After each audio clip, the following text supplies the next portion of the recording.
Lumipat kami ng pwesto. Kanina nasa loob kami. Bumalik kami dito ngayon sa extension ng karinderya ni Nagasen. Yung extension to ha. Yan. Ito, ang ganda. Ayan. Mas malamig dito kaysa dun sa dulo na may aircon. Ayan, dito yung Bahay Kubo. Ayan.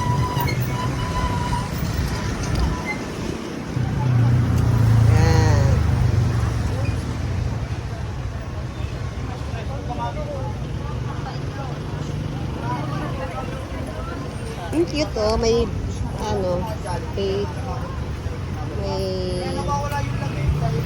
may tubo.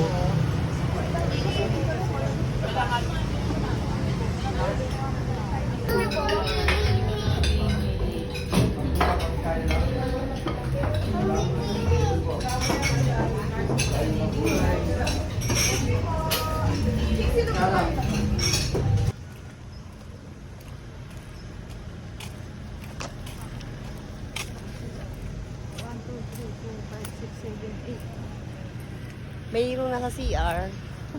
Si Ate Mabel.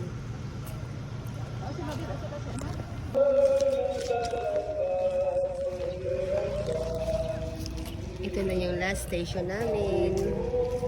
Ito ang Divine Mercy.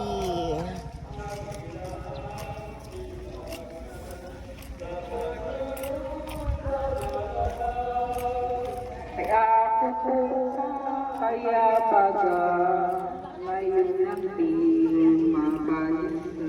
Diyan tayo magpa-picture oh, sa Divine Mercy. Diba? Totoo mo, hindi kita